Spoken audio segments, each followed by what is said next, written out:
Buenos días, buenas tardes o buenas noches, según en qué horario ustedes vean esta clase virtual. En esta oportunidad vamos a retomar algunas ideas alrededor del concepto de cuerpo que hemos venido indagando desde el inicio de la materia en este nuevo formato. Y para vincularlo con otra palabra clave, que es el que de alguna manera nombra una problemática en especial, que es enfermedad. He organizado esta exposición en dos momentos para tratar de ser lo más clara y didáctica posible. En un primer momento voy a dar cuenta de algunas ideas centrales sobre la historia cultural del cuerpo, tomando a dos autores, Jacques Courtine y David Le Breton, y luego, en un segundo momento, explorar ese ensayo de Susan Sontag alrededor de la enfermedad y sus metáforas, y algunas apreciaciones que hace David Le Breton, nuevamente, sobre el dolor. Bien, para empezar un poco sobre estas ideas alrededor del cuerpo, Courtine en su Historia del cuerpo en el siglo XX, en el tomo tercero, pone la pregunta sobre cómo es que el cuerpo se constituye como un objeto de investigación histórica, ¿no? En una tradición filosófica dominada por el cartesianismo, en donde el cuerpo tuvo un lugar secundario, al menos hasta fines del siglo XIX. El siglo XX supone un cambio en esta mirada que de alguna manera pone en el centro a la carne, al cuerpo, ¿no?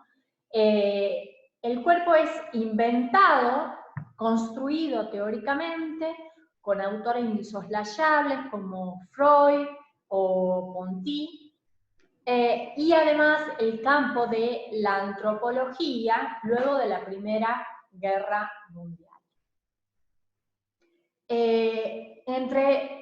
En el periodo que va de la Segunda Guerra Mundial a los años 60, en donde el estructuralismo ha de alguna manera enterrado al cuerpo y por lo tanto al sujeto y sus ilusiones, vamos a ver que en la historia del cuerpo, los años 70, entre fines de los 60 y los 70, hay una serie de movimientos sociales que de alguna manera ponen o restituyen al cuerpo, a la carne, en un primer plano, ¿no?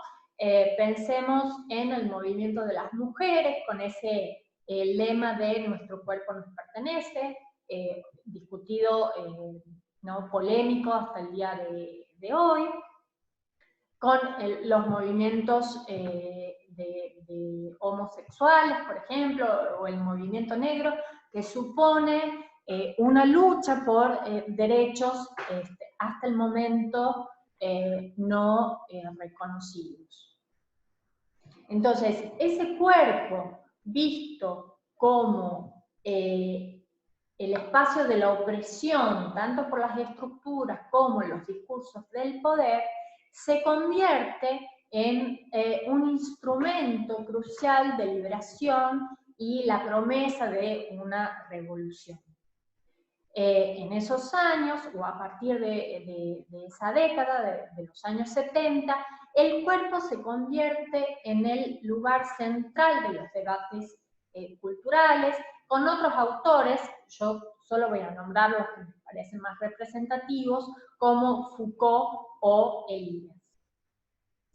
Este volumen de la historia del cuerpo en el siglo XX, compilado por Curtin, supone delimitar el cuerpo en su aspecto material, en su aspecto orgánico, la carne, la sangre, los huesos, ¿no? Los tejidos, pero al mismo tiempo recuperar y pensar el cuerpo como el agente, el instrumento de determinadas prácticas sociales. Ese yo piel, dice el autor, como envoltura material de las formas conscientes y de los impulsos inconscientes. Pero además, el siglo XX supone una serie de mutaciones, de transformaciones de la mirada sobre ese cuerpo. Muchas de esas formas de mirar sin precedente en la historia. Pensemos en que en las últimas décadas, con el avance tecnológico de la medicina, ¿no? De qué manera el cuerpo y su interior se hace accesible al conocimiento, ¿no? Entonces, el cuerpo es penetrado por un sinfín de tecnologías de visualización médica, y al mismo tiempo el cuerpo íntimo expuesto, pensemos hoy en las redes sociales, en los medios de comunicación, pero además en donde el cuerpo íntimo sexuado se pone en un lugar a la vista, central, que ya en las décadas anteriores había sido el centro de propuestas artísticas, ¿no? Podemos pensar en la pintura, en la fotografía, en el cine, en la plástica, etcétera, etcétera. Bien, esta obra, esta historia cultural del cuerpo del siglo XX, está pensada en términos de paradojas y contrastes que hacen a la historia del cuerpo, ¿no? Como un objeto que se construye por los conocimientos médicos y genéticos, al mismo tiempo la tensión entre los deseos del cuerpo sexuado y la norma y el control social, las transformaciones en la percepción de los cuerpos anormales, monstruosos, ¿no? Que de alguna manera también están por fuera de la norma, y el cuerpo como centro del sufrimiento, de los placeres y de la violencia.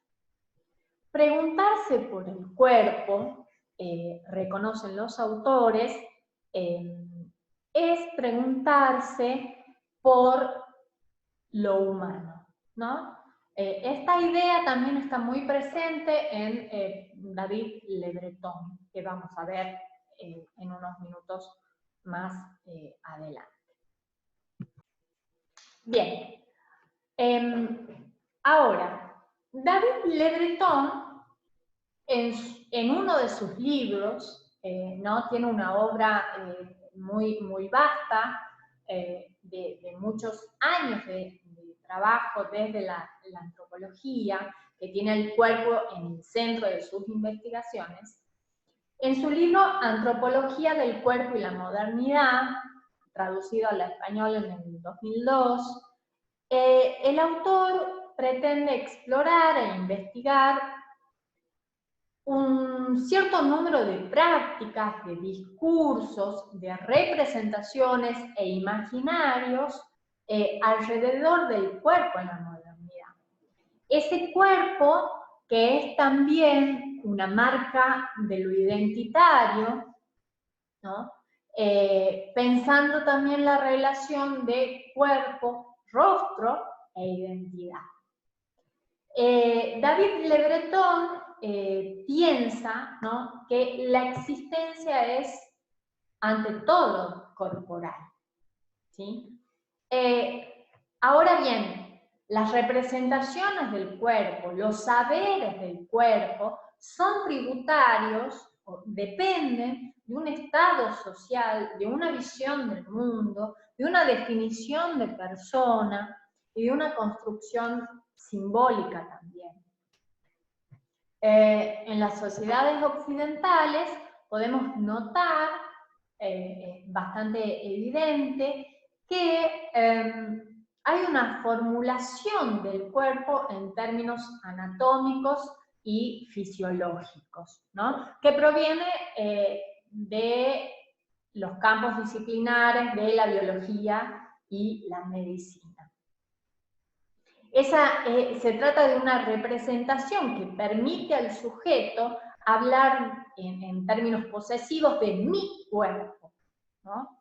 Que nace de la emergencia y el desarrollo del individualismo en las sociedades occidentales a partir del Renacimiento. Un lugar destacado que advierte Le Breton es la importancia del rostro, ¿no?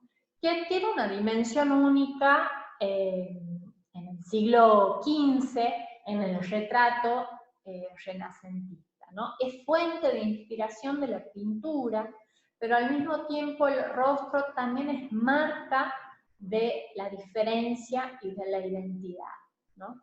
En esa misma época en donde se está construyendo o se da una idea individual, ¿no? Del artista, ¿no? Y la emergencia o la importancia de la firma de la obra de arte.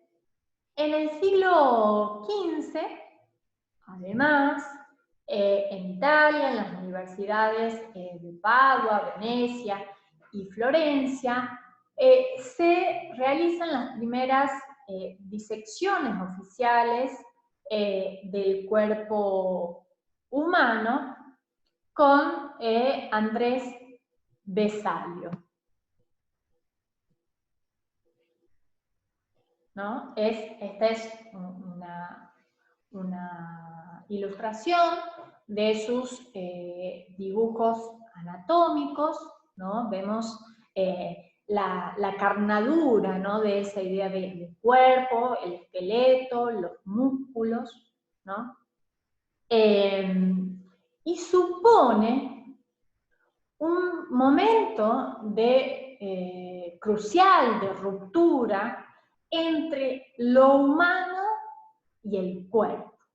El cuerpo en su materialidad absoluta. Entonces, con Vesalio, ¿no? Con Andrés Vesalio, el cuerpo deja de agotarse por completo como significado del cuerpo, de lo humano, y se convierte en un objeto de estudio. En ese mismo momento histórico, ustedes lo deben conocer, están también los dibujos anatómicos de Leonardo da Vinci, los dibujos en donde él inspecciona, digamos, con ¿no? una finalidad humanista de curiosidad, también para su obra de arte, indagar la composición del cuerpo humano, ¿no?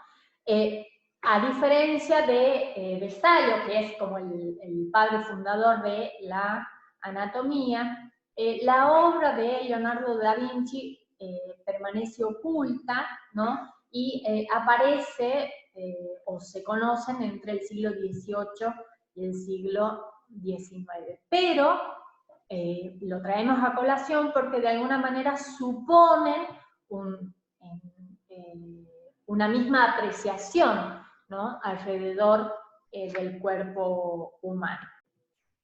Y también con el filósofo Descartes nace el hombre, entendido en términos modernos, ¿no? El yo cartesiano, que supone también otra ruptura importante, en donde en ese proceso de separación del hombre consigo mismo, ¿no? Esa separación del cuerpo, la separación con los otros, ¿no?